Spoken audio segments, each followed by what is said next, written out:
Assalamualaikum warahmatullahi wabarakatuh.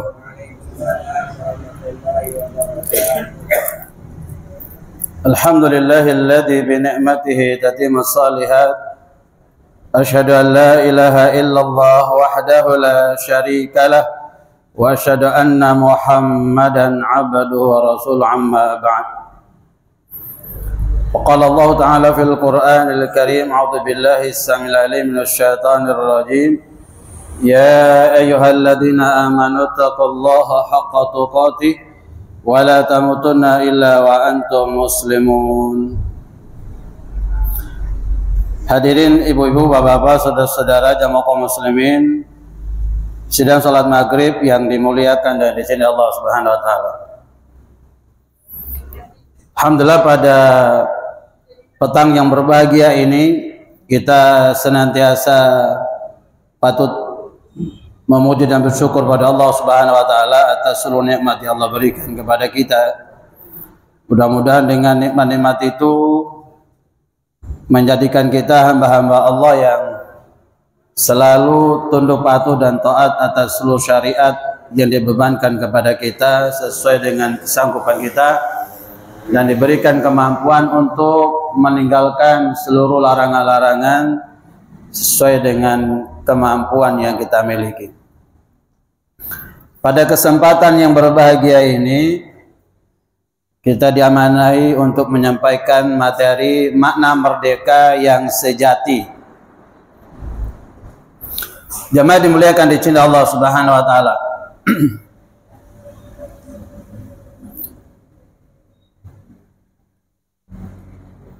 Topik ini berkaitan dengan kemerdekaan HUT kemerdekaan yang kita laksanakan beberapa hari yang lalu pada tanggal 17 Agustus 2024 memasuki usia kemerdekaan 79.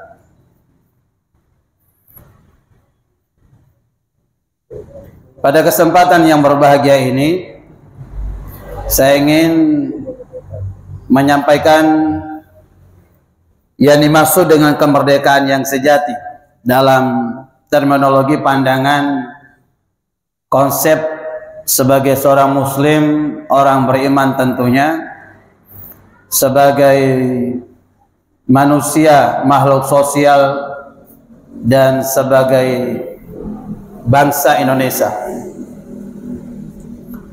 Konsep pertama yang dimuliakan oleh Allah Subhanahu wa taala, ibu bapak, saudara-saudara, kemerdekaan yang sejati menurut seorang muslim, menurut orang-orang yang beriman, adalah kemerdekaan di dalam beribadah kepada Allah Subhanahu wa taala tanpa ada kontribusi atau unsur-unsur kesyirikan yang masuk di dalamnya. Jadi seseorang memurnikan ibadah ketaatan kepada Allah Subhanahu wa taala dan tidak ada intervensi kesyirikan di dalamnya.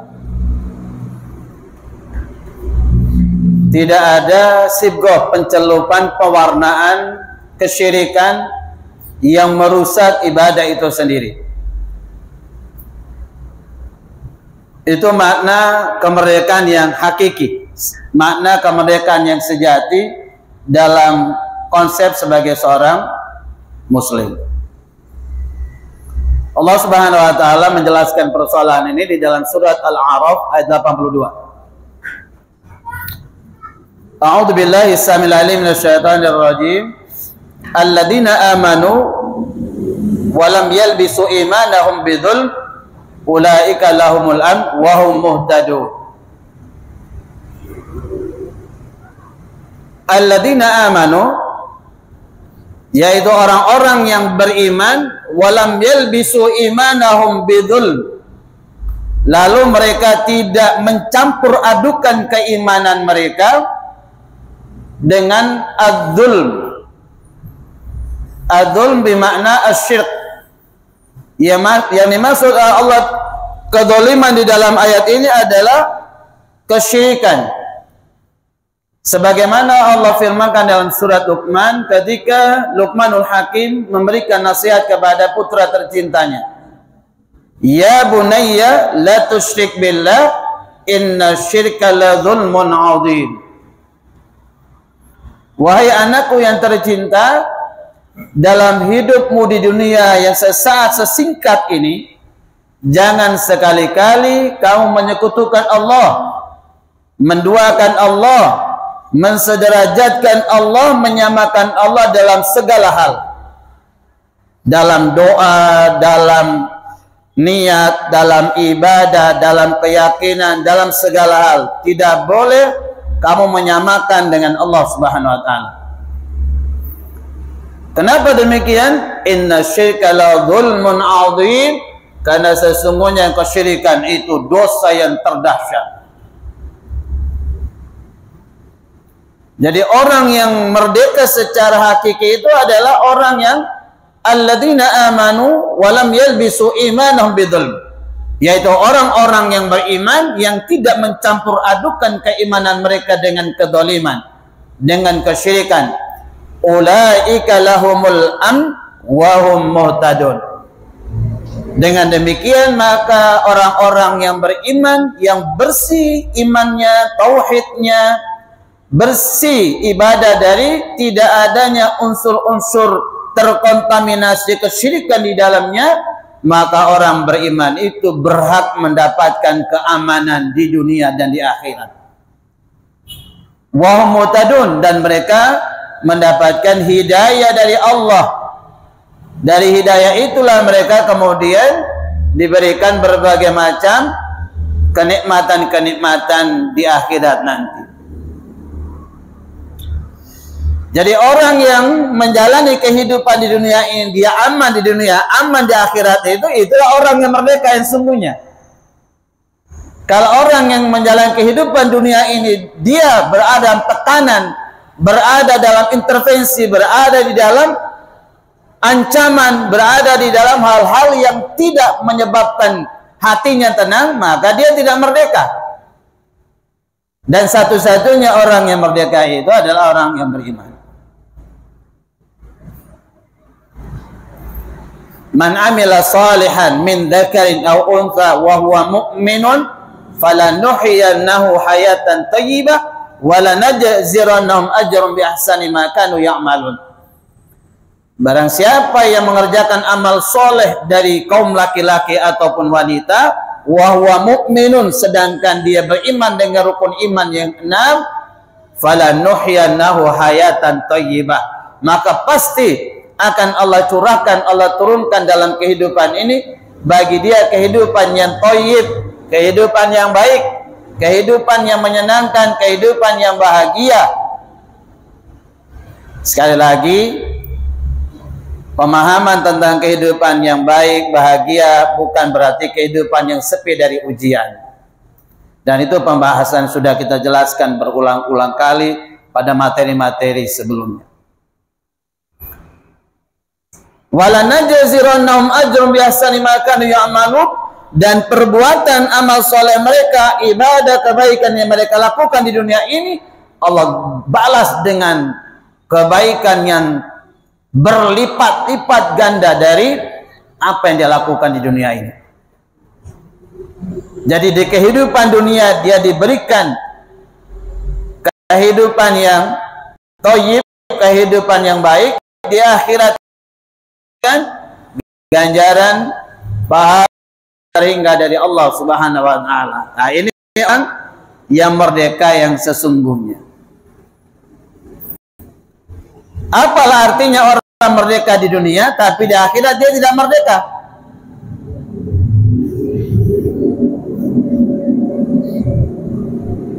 Yang kita harapkan itu adalah selamat fid dunya wal akhirah, selamat dunia, selamat akhirat.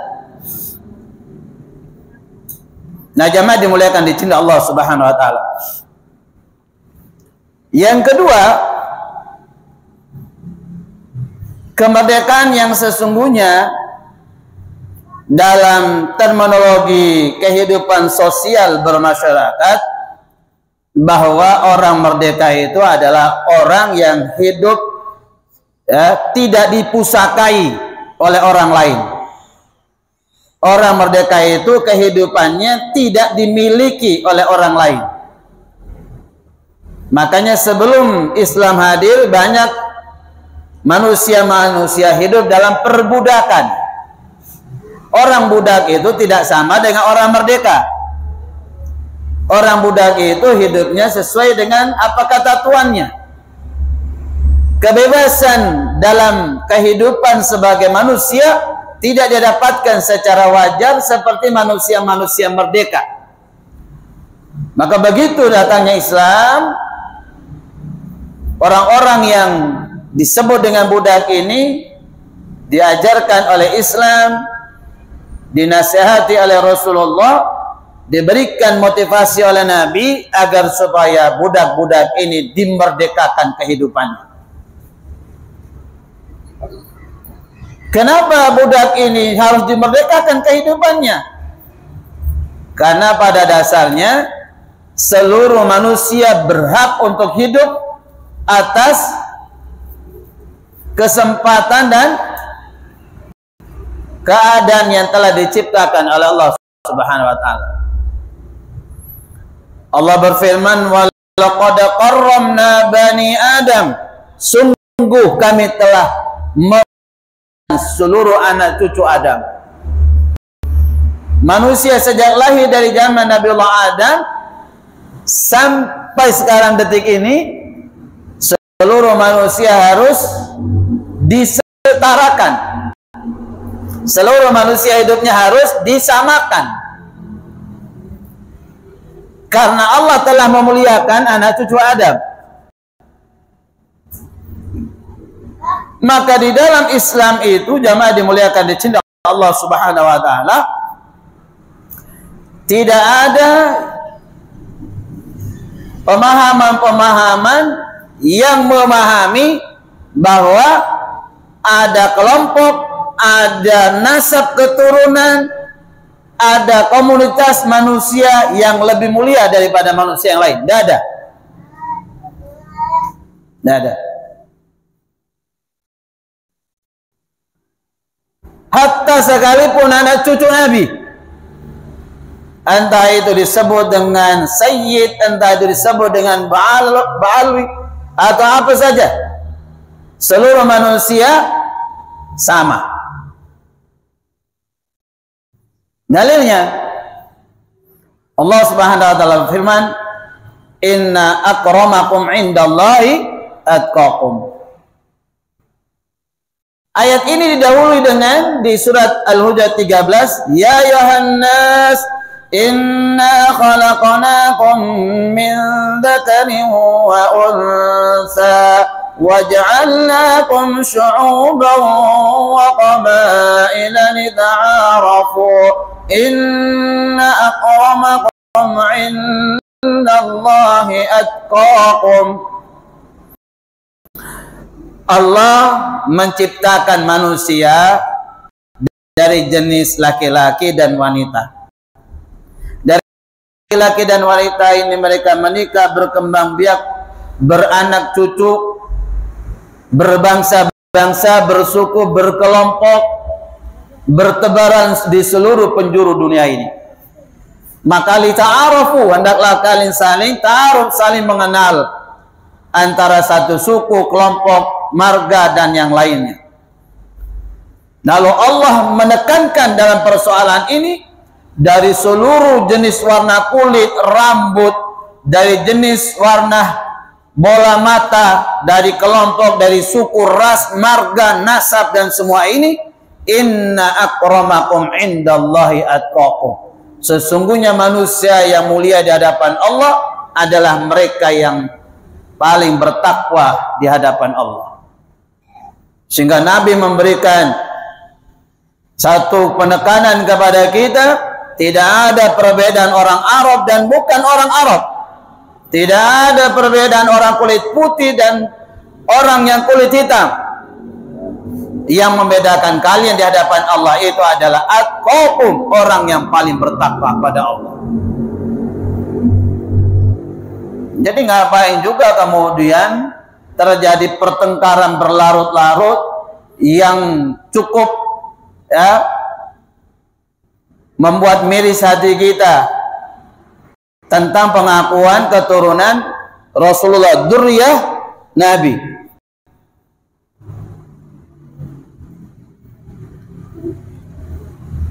Apa ada kemuliaan keturunan Nabi? Nabi Nuh, Nabi Lut anaknya kafir. Nabi Adam kakaknya bunuh anaknya. Rasulullah pamannya kafir. Yang mulia itu orang yang beriman, yang mulia itu orang bertakwa. Mau keturunan Nabi atau bukan keturunan Nabi, ya, semuanya manusia ketika dia bertakwa maka dia paling mulia. Maka jamaah dimuliakan di sini Allah Subhanahu wa taala, kemerdekaan yang sesungguhnya, kemerdekaan yang sejati adalah ketika manusia ini hidup sesuai dengan porsi yang diinginkan oleh Allah. Tidak boleh seseorang itu didolimi, tidak boleh seseorang itu disakiti, ruang kebebasannya diikat, dibatasi, dan seterusnya. Makanya kemudian budak-budak pada zaman Nabi diperintahkan oleh Nabi untuk dimerdekakan agar mereka hidup seperti layaknya manusia. Beda di zaman dahulu kala, kerajaan Romawi, Persia dan seterusnya, manusia terutama wanita ini tidak ada derajatnya, tidak ada kemuliaannya. Manusia yang berjenis kelamin wanita ini, mereka seperti setan, tidak punya hak dalam warisan. Mereka harus ngesot di hadapan para lelaki, kemaluannya digembok. Banyak sekali diskriminatif yang dilakukan terhadap kelompok wanita. Nggak merdeka sebelum Islam datang. Maka begitu Islam datang, wanita diangkat derajat kemuliaannya sampai diberikan nama mereka dalam salah satu surah An-Nisa. Banyak sekali kemuliaan yang Allah berikan kepada mereka.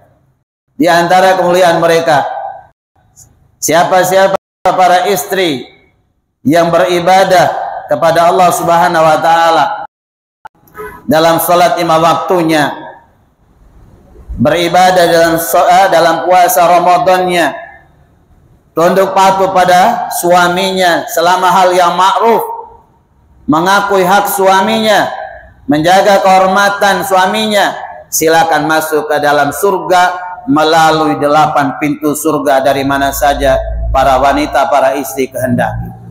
Dan kemuliaan itu tidak diberikan pada laki-laki.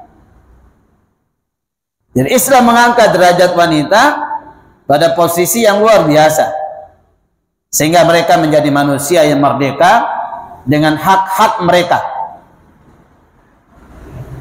Jamaah dimuliakan di sini Allah Subhanahu wa taala. Lalu kemudian konsep kemerdekaan yang sesungguhnya dalam kehidupan bernegara, dalam bermasyarakat, bersosial, di mana pada hari Sabtu kemarin tanggal 17 Agustus bangsa Indonesia memperingati kemerdekaan yang ke-79. 79 itu kalau usia manusia maka sudah masuk usia sepuh.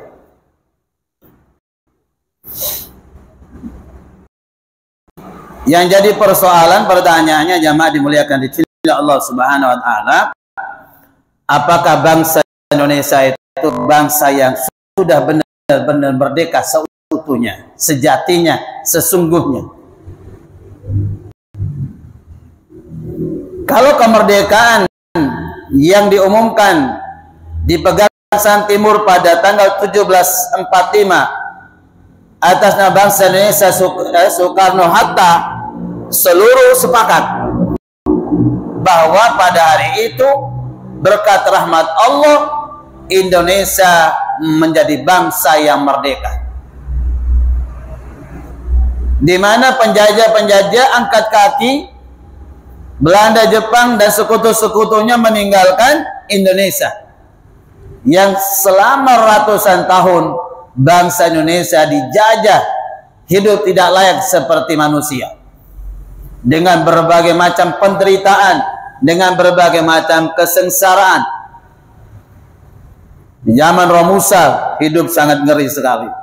Penderitaan-penderitaan yang dilakukan oleh bangsa penjajah terhadap rakyat Indonesia. Kekayaan-kekayaan alam digarong habis. Daerah saya Flores. Flores itu terkenal penghasil cendana terbesar di Indonesia. Salah satu negara Indonesia yang dikenal oleh bangsa penjajah itu adalah Flores, karena penghasil cendana terbesar.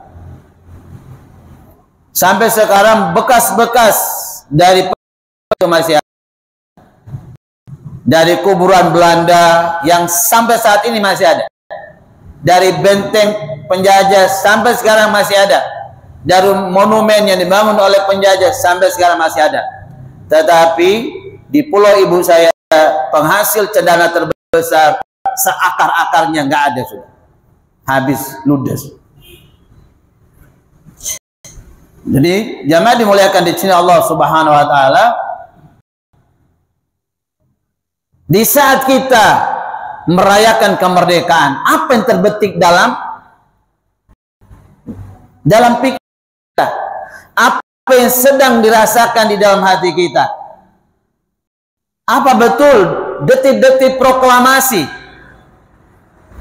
merenungi perjuangan-perjuangan para arwah-arwah yang telah lalu, di mana umat Islam berada di garda terdepan, dari ulamanya, dari kiainya, dari habaibnya, dari santrinya, dari umat Islam yang punya kontribusi besar di dalam perjuangan menegakkan kemerdekaan, meraih kemerdekaan ini. Darah menetes di mana-mana membasahi bumi pertiwi. Para syuhada bergelimpangan di mana-mana dalam pelukan bumi pertiwi. Pikiran, tenaga, harta tak terkira. Bagaimana mereka melakukan jihad fisabilillah al-qital dengan senjata yang sangat minim sekali, dengan bambu runcing. Mana bisa bambu runcing mengalahkan meriam? Tapi Allah berfirman, "Wa ma ramaita id ramaita walakinnallaha rama." Tidak jauh berbeda juga dengan anak-anak Palestina. Bagaimana mungkin batu-batu katapel yang digunakan anak-anak Palestina pada waktu yang beberapa tahun yang lalu bisa mengalahkan tank, tenaga teknologi yang mutakhir dari Israel. Allah berfirman, bukan batu yang kau lemparkan itu, di surat Al-Anfal, "Wa ma ramaita idza ramaita walakinnallaha rama." Bukalah batu yang kau lemparkan itu yang menyebabkan orang-orang kafir itu lari tunggang langgang, yang menyebabkan mereka mati. Tapi Allah telah menghantarkan power kekuatan pada batu itu. Yang batu itu kecil, yang tidak masuk dalam logika kita, tapi dengan sebab batu itu orang bisa mati. Penjajah, musuh bisa lari tunggang langgang. Bagaimana mungkin dengan bambu runcing itu penjajah bisa mati, bisa lari tunggang langgang? Allah telah menghantarkan kekuatan pada bambu runcing itu. Tidak ada yang mustahil bagi Allah. . Maka dalam pembukaan Undang-Undang Dasar 45 itu dikukuhkan bahwa bangsa Indonesia ini merdeka atas rahmat Allah, bukan perjuangan dari umat Islam bangsa Indonesia semata-mata. Perjuangan itu sebagai sebab Allah turunkan rahmatnya agar Indonesia menjadi bangsa yang merdeka dari cengkeraman penjajah. Bukan amal soleh yang menyebabkan kita masuk surga, tapi amal soleh itu menjadi sebab Allah turunkan rahmat agar supaya kita masuk dalam surga. Kurang lebih gambarannya sama.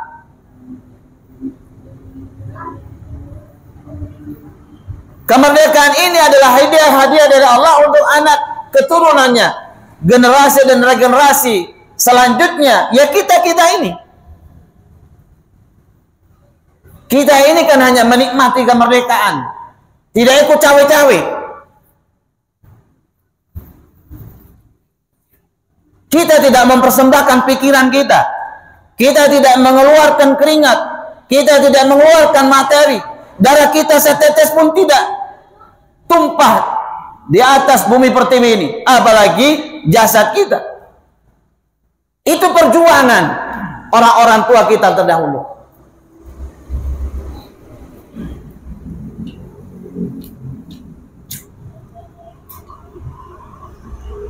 Sekali lagi jemaah dimuliakan di sini Allah Subhanahu wa taala. Pada perayaan kemerdekaan dari tiap setahun sekali sampai saat ini kita masuki pada perayaan ke-79 kali. Apakah kita benar-benar meresapi, menjiwai arti kemerdekaan itu, atau kita ini munafik? Atau kita ini menjadi rakyat yang munafik, pejabat yang munafik, yang menghabiskan dana yang banyak untuk merayakan kemerdekaan, tetapi itu hanya zahirnya saja. Mengapa demikian jemaah dimuliakan di sini Allah Subhanahu wa taala? Karena berbagai realita dalam kehidupan kita ini menjadi bukti bahwa kalau penjajah itu betul-betul pada tanggal 17 Agustus sudah meninggalkan bumi Nusantara ini, tetapi saat ini kita hidup dalam ketidakmerdekaan.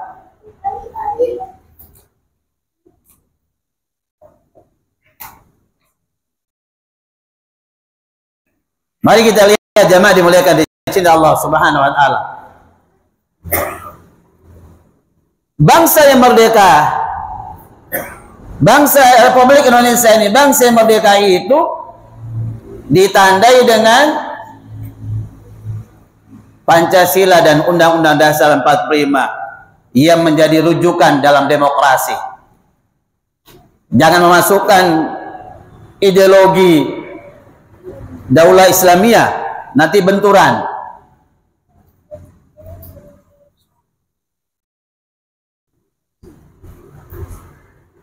Jemaah dimuliakan di sini Allah Subhanahu wa taala. Bangsa yang merdeka itu adalah bangsa yang berketuhanan. Itu pada poin pertama di Pancasila. Rakyat yang merdeka itu adalah rakyat berketuhanan.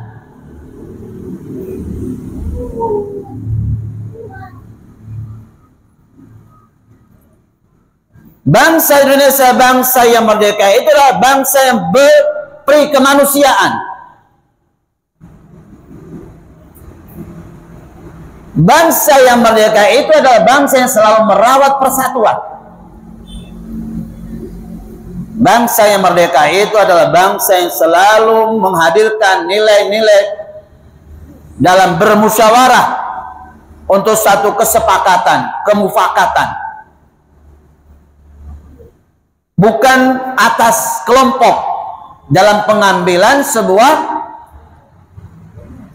sebuah kebijakan, dalam melahirkan undang-undang, aturan, sistem. Bangsa yang merdeka itu adalah bangsa yang berkeadilan.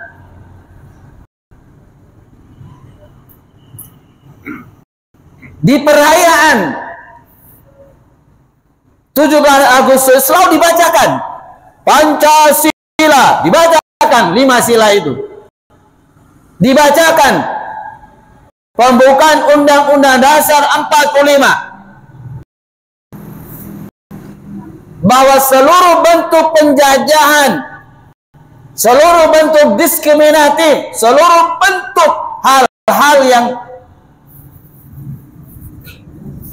tidak memanusiakan manusia dihapus, karena itu tidak sesuai dengan pri kemanusiaan dan pri keadilan. Mari kita lihat betul apa tidak ini bangsa Indonesia menjadi bangsa yang merdeka. Merdeka secara dohirnya ketika penjajah sudah meninggalkan bumi Nusantara ini, atau kemudian kita merdeka secara lahir dan batin. Ya, lagunya gimana itu Pak? Hiduplah jiwa, gimana Pak? Bangunlah jiwanya, bangunlah badannya untuk Indonesia Raya. Kan gitu Pak ya? Sorry Pak. Bangun jiwanya, bangun badannya untuk Indonesia. Kan begitu? Berarti kemerdekaan itu adalah sebuah keutuhan antara jasad dan jiwa. Mun jasad melolo berarti mayit, jiwa tade, rohon keluar. Kan dia mon orang mati. Lagi Bapak. Mon jiwa melolo, roh melolo, badan tade, ya masih di alam arwah, alam ruh. Kalaupun sudah ada campuran darah, daging dan seterusnya, masih di alam rahim. Kita keluar. Berarti kemerdekaan yang seutuhnya itu adalah kemerdekaan secara lahir dan batin. Berarti manusia yang seutuhnya itu adalah manusia lahir dan batinnya. Pada tubuh manusia ini terdapat organ-organ vital, organ-organ yang sangat penting sekali.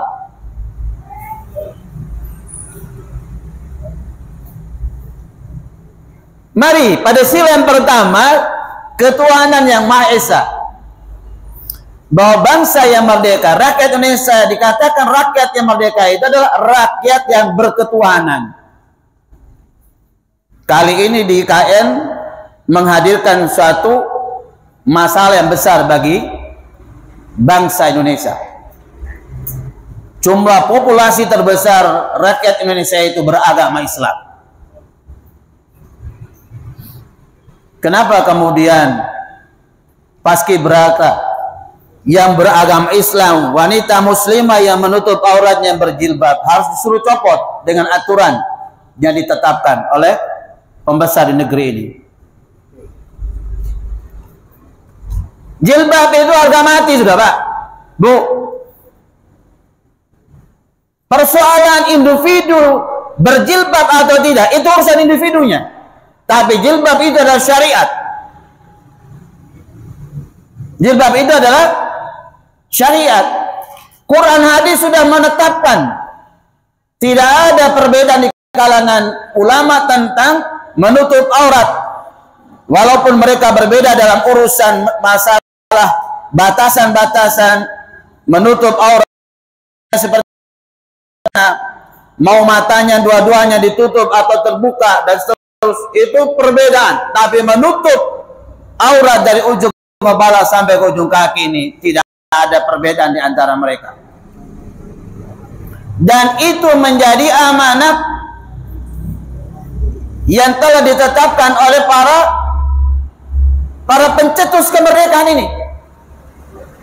Buka dalam Undang-Undang Dasar 45 pada pasal 28E ayat 2. Di situ dijelaskan bahwa setiap orang berhak atas kebebasan meyakini kepercayaan menyatakan sikap, menyatakan pikiran dan sikap sesuai dengan hati nuraninya.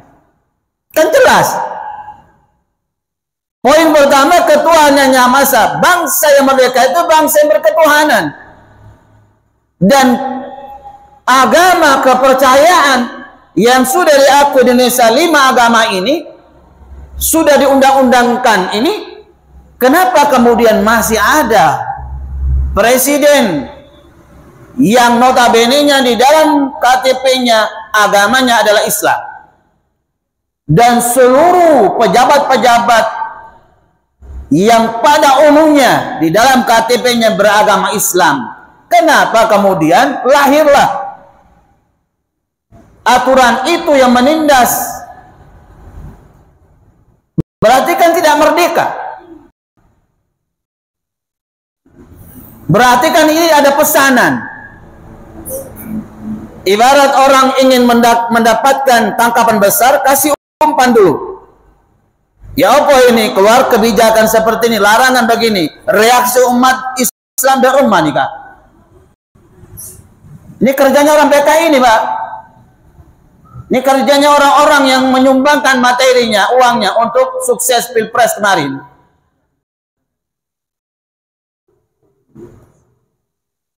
Kerjanya mereka begitu.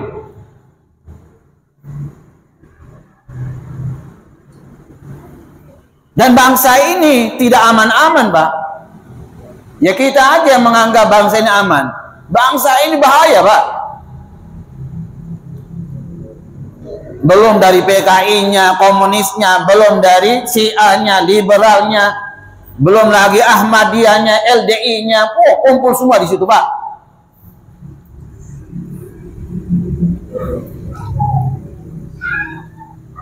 Jemaah dimuliakan di sini Allah Subhanahu wa taala. Pada akhirnya kemudian direvisi. Dari berbagai macam kritik-kritik dan seterusnya, akhirnya direvisi.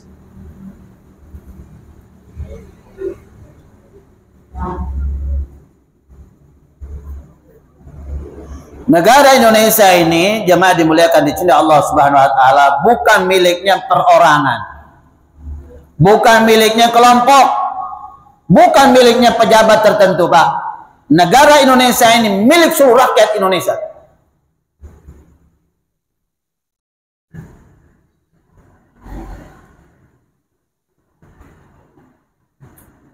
Indonesia ini bukan hanya milik orang Jawa, Pak. Indonesia ini bukan hanya milik Jakarta. Indonesia ini milik dari Sabang sampai Merauke. Pada sila yang kedua, jemaah dimuliakan di sini Allah Subhanahu wa taala menjelaskan tentang eksistensi manusia. Bahwa bangsa yang merdeka itu adalah bangsa yang memanusiakan manusia. Maka disebutkan pada sila yang kedua, kemanusiaan yang adil dan beradab.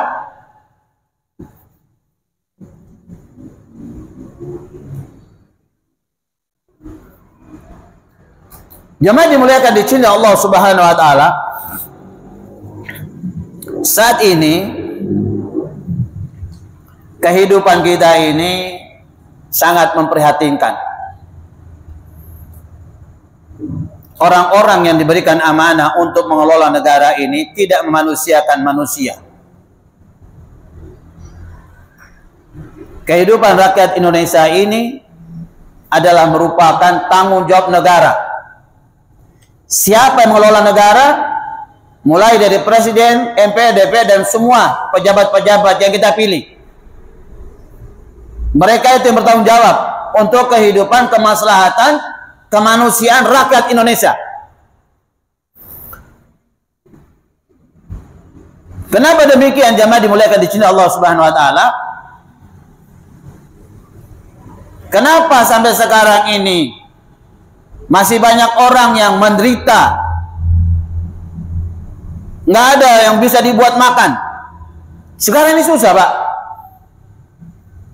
Orang mau beli beras saja susah, Pak. Bayar token saja susah, Pak. Nggak punya duit, Pak. Sekarang ini orang menjual kemaluannya lewat online. 100.000, 200.000 siapa? Wanita-wanita mulai menjajakan kemaluan kehormatannya. Alasannya nggak ada bisa dibuat makan. Bayar SPP pakai apa?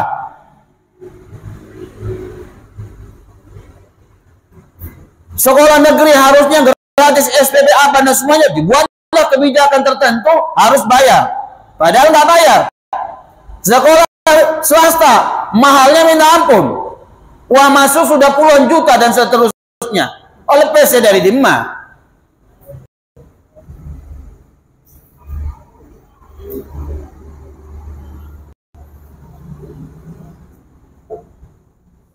Jamaah dimuliakan di sini Allah Subhanahu wa taala. Sekarang ini sekolah-sekolah tidak layak, Pak. Nggak layak, Pak.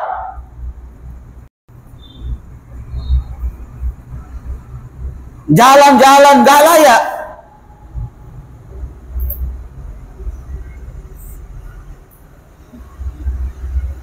Guru-guru honorer, Pak. Aduh, menyakitkan, Pak. Ada bayarnya 150.000 sebulan, ada 200.000 sebulan. Naudzubillah min dzalik, Pak. Mereka sudah berdedikasi memberikan ilmunya untuk generasi dan regenerasi anak bangsa yang harus dipersiapkan ke depan ini. Bagaimana bisa mempertahankan kejayaan NKRI ini. Tapi kemudian mereka tidak dimanusiakan. Anak-anak kecil usia 8 tahun, 9 tahun yang mendayung perahu, yang berhadapan dengan ganasnya laut, angin, buaya, untuk bisa berangkat sekolah. Ini kan tanggung jawab negara, Pak. Tanggung jawab negara. Kenapa demikian? Mari kita lihat.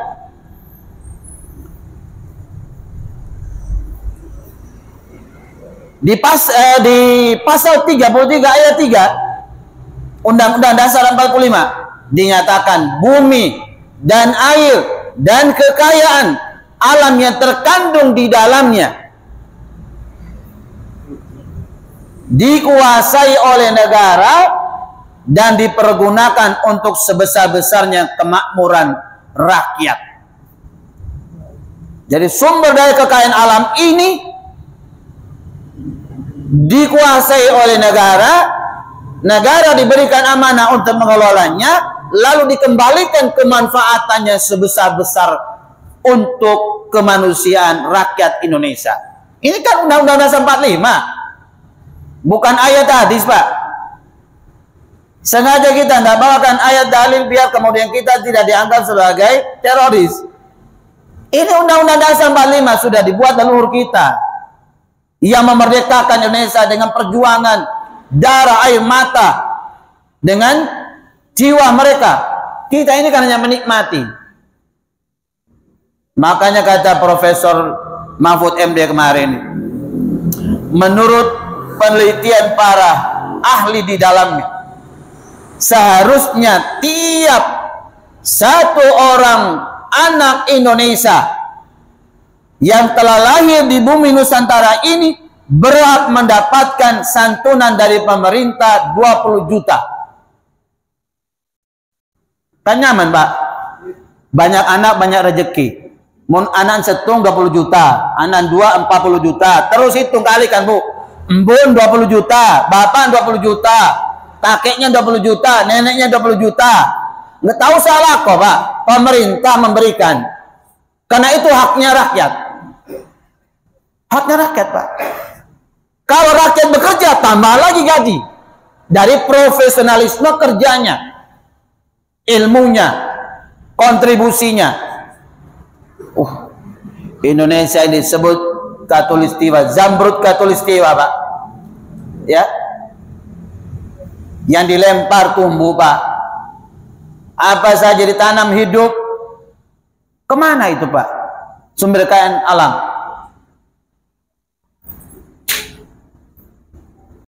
Berapa ratus tahun, berapa puluh tahun, Pak, dibawa ke luar negeri, Pak. Siapa? Ya kan pemimpin kita, pejabat kita, Pak. Kalau nggak ada tangan, nggak ada kontrak, masa mau dibawa, Pak? Apakah orang Indonesia orang goblok, bodoh? Oh, orang Indonesia ini, Mbak, hebat-hebat.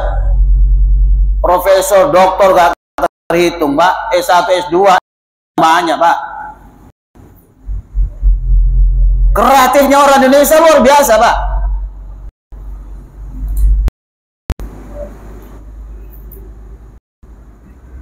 Sekarang ini penemuan-penemuan anak bangsa sendiri sebenarnya luar biasa, Pak. Dari pupuk saja, Pak. Mulai pupuk kencingnya kelinci, kencingnya kambing dan seterusnya dikelola dengan probiotik dan seterusnya, Pak. Wah, suburnya lahan luar biasa, Pak. Tanaman cepat tumbuh, cepat berbuah banyak, Pak. Kalah dengan pupuk-pupuk yang dijual sekarang. Tapi yang menjual itu kan orang-orang yang berduit, yang didekeng oleh pemerintah.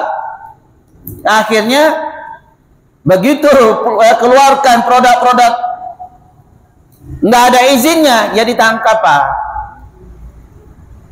Kreatifnya orang Indonesia luar biasa, Pak. Keilmuan, kecerdasan orang Indonesia luar biasa, Pak. Tinggal tidak diberikan panggung masalahnya, tidak diberikan dana masalahnya. Jadi kita ini merdeka dari mana, Pak?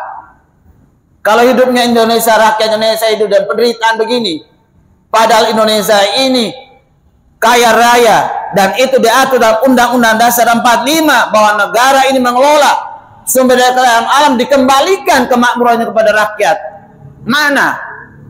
Kan berarti kita nggak merdeka. Terus ngapain kita kemudian memperingati kemerdekaan? Berarti kita ini munafik. Secara hukum, apa kita merdeka? Mana sampai sekarang hukum, Pak?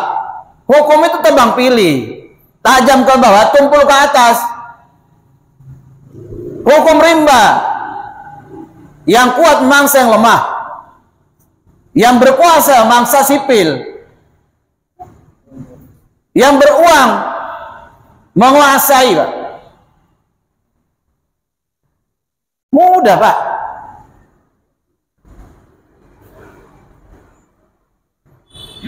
Hakim jaksa tinggal ditelepon, Pak. Gemeter sudah, Pak, kalau yang atas telepon, Pak. Pak Hakim, Pak Jaksa, tolong saya titip orang saya. Gitu tuh apa bahasanya, Pak? Langsung besok dikeluarkan, Pak. Nggak usah diproses. Kenapa? Bapak yang nelpon. Sampai sekarang kasus Vina, pembunuh Vina, nggak selesai-selesai, Pak. Apa-apaan ini, Pak? Perang antar bintang, Pak. Narkoba apa semua, perang antar bintang. Yang awal narkoba ini jenderal, Pak.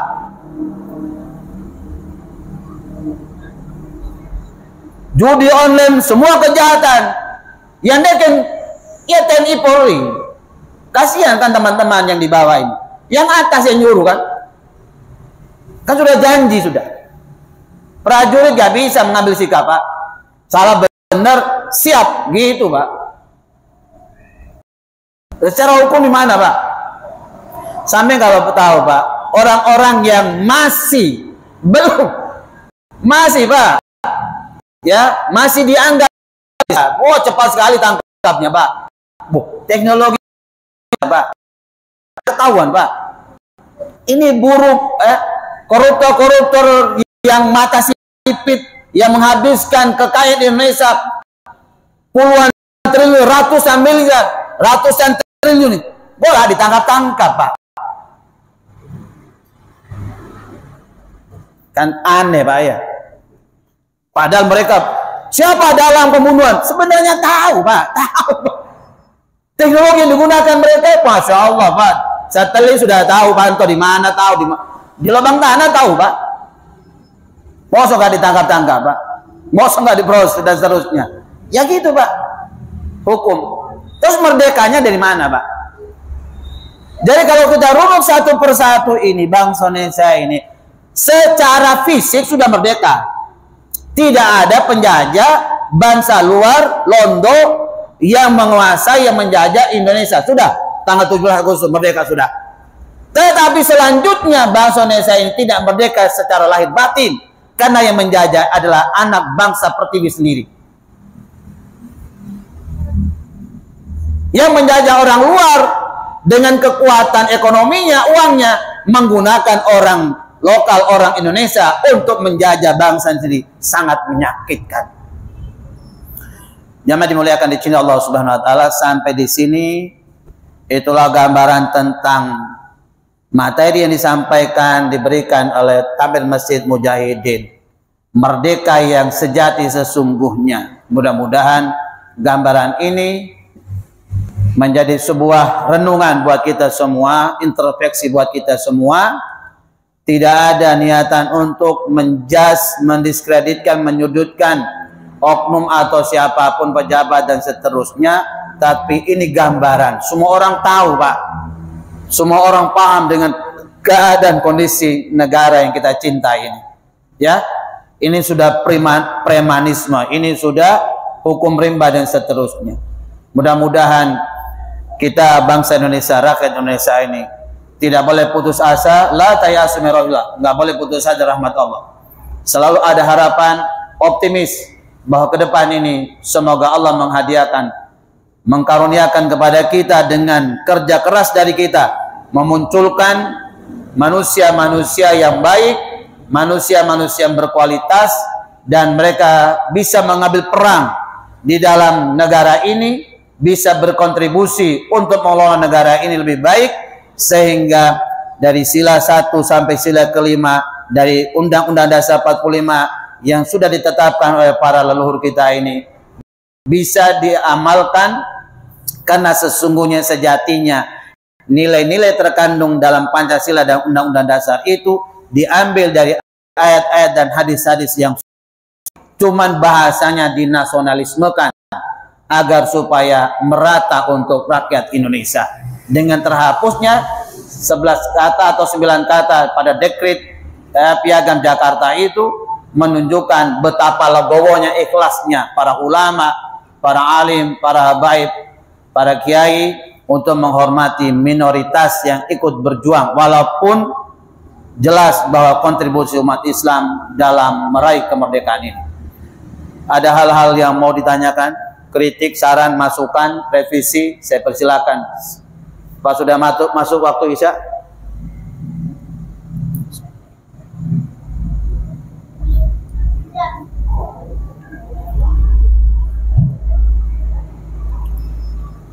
Assalamualaikum warahmatullahi wabarakatuh. Waalaikumsalam warahmatullahi wabarakatuh.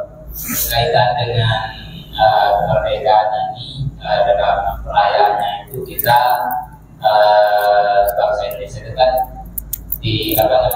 diminta untuk hormat kepada bendera merah putih, maka dikibarkan. Ada sebagian tokoh agama yang mengatakan bahwa itu merupakan perbuatan syirik. Ada sebagian yang lain yang bilang tidak. Bagaimana yang kita menyikapi yang demikian, Ustaz? Rata-rata kita kan bangsa Indonesia ini masih kalau banyak yang hafal tentang yang namanya syirik dan sebagainya, itu masih banyak yang awam. Sementara kita sebagai bangsa Indonesia oleh negara itu yang diberikan kepada merayakan itu untuk hormat kepada bendera merah putih. Dari ada seorang tokoh agama malah mengatakan itu perkara musyrik. Apakah memang benar bahwa itu perbuatan? Baik, terima kasih banyak, pertanyaan yang sangat bagus ini, ya. Jadi jamaah dimuliakan di sini Allah Subhanahu wa taala, banyak hal, tidak hanya bendera saja. Hasil-hasil produk manusia termasuk demokrasi ini semua kafir, syirik, bid'ah dan seterusnya. Ayat yang dijadikan landasan, wa man lam yahkum bima anzalallah fa ulaika humul kafirun fasiqun dzalimun. Barang siapa yang tidak berhukum dengan hukum yang diturunkan oleh Allah, maka dia termasuk orang kafir, fasik, zalim. Ya. Itu yang kemudian menjadi ideologi keyakinan sebagian saudara kita. Ya, makanya sebelum ditangkap beberapa santri-santri jamaah kita di Sumber Taman Indah pada awal 1 Ramadan beberapa tahun yang lalu oleh Densus itu, mereka itu jemaah saya rutin ngisi di sana. Jadi depan masjid, depan perumahan Sumber Taman Indah itu ada masjid namanya Babus Syuro. Disitulah dulu, ya. Di situ dulu jemaah-jemaah kita, dan saya yang mengisi rutin imam sholat tarawih dan seterusnya, ya, disebut sebagai ustadz kafir karena ikut demokrasi, katanya begitu, ya. Sudah waktu itu kita diskusi panjang lebar sampai saya bilang, kalau Anda meyakini demokrasi itu bukan hukum Islam, saya dan Anda sepakat. Saya dan Anda sepakat. Kalau demokrasi itu kafir, syirik dan seterusnya, saya sepakat dengan Anda. Yang jadi pertanyaan ini, pemerintahan Indonesia ini bukan daulah Islamiyah, bukan pemerintahan Islam. Ya, ini adalah demokrasi. Terus bagaimana caranya kita memahami persoalan ini? Tentunya harus menggunakan disiplin ilmu dari berbagai ilmu untuk bisa memahami dan bisa berada pada zona ini tanpa merusak akidah kita, tanpa merusak amal-amal kita. Saya bilang kepada mereka, Anda ini mengutuk demokrasi, tapi Anda menikmati demokrasi. Kafir, syirik dan seterusnya, tapi Anda menikmati hasil demokrasi. Ayo, Bapak, saya tahu pusat mereka itu pensiunan PNS. Sudah, yang pensiunan PNS hari ini sudah, detik ini tidak boleh lagi menerima gaji PNS-nya, pensiunannya, nggak usah diambil lagi, kembalikan ke negara, nggak usah dinikmati. Kalau Anda masih menikmati, berarti Anda yang munafik, mengecam demokrasi tapi menikmati hasil demokrasi. Iya, waktu itu pabrik kertas Leces masih berjalan, masih makmur. Anda yang dinas kerjanya di pabrik Leces mulai hari ini berhenti. Kenapa? Siapa yang buat aturan masuk jam 7? Itu aturan dari siapa? Kalau Ta'ala, kalau Rasulullah, ayat hadisnya ada, masuk kerja jam 7, yang buat aturan itu manusia. Kalau Anda panut pada aturan manusia, kafir Anda, syirik Anda. Senin Selasa seragamnya ini, Rabu Kamis seragam. Anda taat keluar bekerja di situ, berarti Anda kafir, syirik. Istri Anda yang kerja di Eratek, saya tahu karena teman saya, istrinya kerja di Eratek. Kalau istri Anda masih kerja di Eratek, suruh berhenti. Kalau masih kerja, Anda ini berarti munafik. Mulai hari ini jangan tinggal di Indonesia. Tidak boleh ikut di jalan Indonesia, dibangun jalan raya. Rumahmu nggak boleh dibangun. Semua kamu nggak boleh tinggal di Indonesia. Karena jalan raya hasil demokrasi. Rumah kau bangun itu atas izin pembangunan, hasil demokrasi. Pasar kau datang, kau beli, kau belanja. Tempat ibadah masjid kau bangun dan hasil demokrasi semua. Kamu mau kemana kamu? Jangan tinggal di Indonesia. Kalau masih tinggal di Indonesia, masih mengutuk demokrasi, Anda munafik. Ya, kalau kami menjembatani demokrasi itu bukan sebuah keyakinan, menjembatani, ikut masuk terlibat di dalamnya, bukan berarti kami meyakini ini yang terbaik, bukan. Tapi tidak ada jalan lain lagi.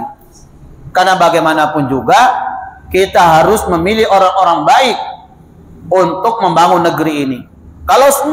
Kenapa kita kalah terus, Pak? Itu karena terlalu banyak jutaan umat Islam yang nggak nyoblos, golput, Pak. Akhirnya pemimpin calon-calon yang didukung oleh pelacur, seno, PSK, purel, bajingan, maling, semua dukung, dia menang, Pak. Karena orang baik golput. Nah, sampai pada persoalan pertanyaan tadi tentang menghormat bendera. Ya. Menghormat bendera itu masuk dalam kategori tauhid atau masuk dalam kategori urusan dunia, Pak? Itu harus jelas dulu. Kalau meyakini bendera Indonesia berarti kan tauhidnya rusak, Pak, syirik, Pak, kafir, Pak. Tapi urusan menghormat bendera, urusan keduniaan, ya kaidah dasarnya sudah jelas. Al asl fil Al-asl fil asy'ali bah, hukum hal-hal yang berkaitan dengan dunia ini boleh-boleh saja, sah-sah saja. Sekarang lampu merah, lampu hijau, lampu kuning. Lampu Pak, terobos Pak, tabrakan. Siapa yang buat aturan ini? Manusia Pak, nggak ada Pak, dijumpai ayat hadisnya nggak ada. Ngapain sampai berhenti Pak? Jalan terus lampu merah, tabrak Pak, itu lampu polisi Pak. Ya. Aturan dibuat ini, jamaah dimuliakan oleh Allah Subhanahu wa taala. Ini sebenarnya kaidah-kaidah itu sudah dibangun di dalam Islam. Cuman karena kita tidak bijaksana, kadang-kadang terlalu fanatik pada satu kelompok, pada ustadz, tidak mau membuka diri seperti katak dalam tempurung, sehingga menganggap kita yang benar, yang lain salah. Akhirnya kita terdoktrin seperti itu. Makanya kan yang teroris-teroris itu, pembom-bom sana sini, kan memang jadi doktrin. Ayat tentang jihad itu belakangan Pak. Masuk bab fikih itu babul miyah, bab tentang air Pak. Toharo, mandi, wudhu, apa semua. Belum, jihadnya belakangan. Kenapa? Karena untuk memasuki wilayah jihad, pemahaman itu harus luas. Bahwa kalau kita memahami orang kafir harus dibunuh Pak, ya semua Cina orang kafir mati semua hari ini Pak. Ya. Nah, jamaah dimuliakan di cinta Allah Subhanahu wa taala. Jadi urusan apel bendera, urusan hormat, bendera apa semua ini urusan dunia. Ya. Ya sah-sah saja. Tidak ada satupun orang yang hormat bendera, yang baik agamanya, yang baik akidahnya, meyakini ya bendera itu suatu yang sakral. Ya. Nah, ada. Itu lambang sebuah negara. Bendera itu lambang sebuah negara, Pak. Ya. Menghormati, jamaah dimuliakan di sini Allah Subhanahu wa taala, dalam batas-batas urusan dunia. Dalam batas, karena akan banyak lagi nanti urusan dunia yang akan menyeret kita. Kalau kemudian itu kita pahami, bisa menjadi syirik, bisa menjadi kafir dan seterusnya, hanya karena urusan itu. Banyak hal Pak dalam urusan dunia ini yang bisa merusak akidah kita. Jadi kembali